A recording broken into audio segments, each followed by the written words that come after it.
Hey everyone, my name is Tyler Flagg with Flying Company. About a year and a half ago, we launched a beta version of Flying Company with the goal of making it as easy as possible to be a contract pilot and also to hire a contract pilot. During that period of time, we've got a lot of things we're really proud of. There's over 200 Pilatus pilots who are on the platform, over 150 trips that were created, and on average, there's about 5 pilot quotes per trip. However, the best part of that experience was talking with hundreds of pilots and operators to figure out exactly what they need so that we could design the next system. So without further ado, I'd like to introduce Flying Company 2.0 and walk through a quick presentation that just shows some of the new features that we've built in.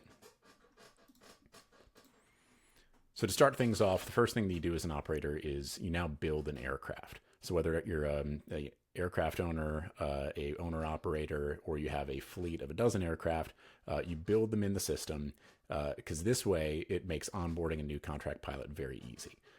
So you start off by adding very basic information about aircraft and ownership, serial number, tail number. You add configuration, avionics, maintenance, who the pilot should talk to if they have a problem on the road. And then you also, very importantly, add insurance information in there. The insurance information allows you as the operator to see the pilots who meet the open pilot policy of your aircraft when they provide quotes. All of this information ends up getting downloaded by the pilot that you hire, which ends up making onboarding seamless. The next step, once you've created an aircraft, is you create a trip. So we now allow you to, step one, select your aircraft. Step two, select your operator. In this sense, we're talking about the operator, the lessee, whoever has operational control over the aircraft for that particular itinerary.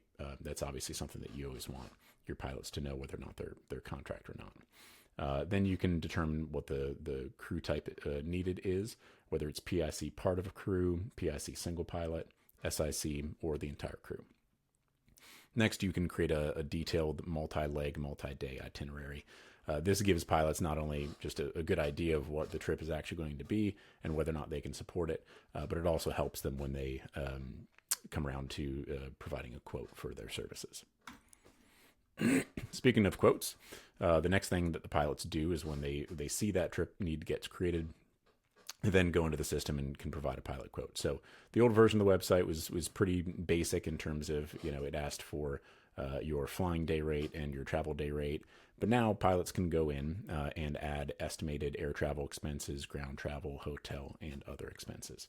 This is really helpful for operators to be able to have a sense of how much it might cost to hire one pilot versus the other.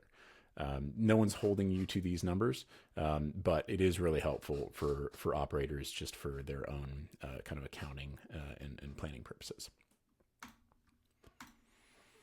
Next, in terms of assessing, so let's say you've got 5 quotes for any given trip. You can flip through all the profiles and review each of the pilots who provided a quote. Just like I mentioned, before, here's a little badge saying open pilot hours. So, Han Solo in this example meets the open pilot policy for that aircraft. You can review Han Solo's certificates and ratings, type ratings, hours.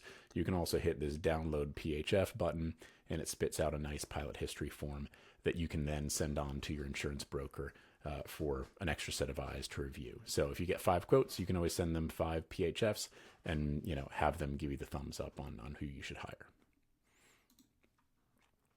I talked about this a little bit briefly, but so the information that you put into that aircraft profile gets spit out as a aircraft information sheet and then a trip sheet. So once you hire a pilot, all of a sudden these documents become activated, and the pilot can download them to be able to reference pre-trip or during the trip if they run into any issues.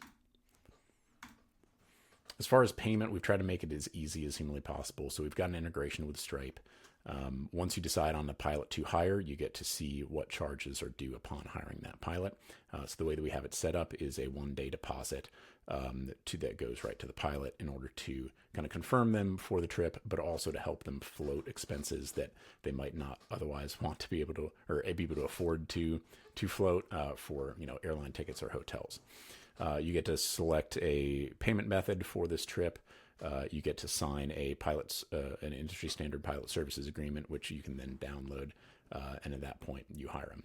The pilot services agreement, we believe it's very fair to both parties and is really good about just keeping operators protected as well as pilots protected. Payment processing, again, we talked about Stripe. After the trip is done, the pilot goes into the system and can add all of their expenses for, again, airlines or hotels or what have you. Once the operator approves those, the pilot gets paid out in about 3 days. So that's about it. Please, feel free to follow us wherever you get your social media.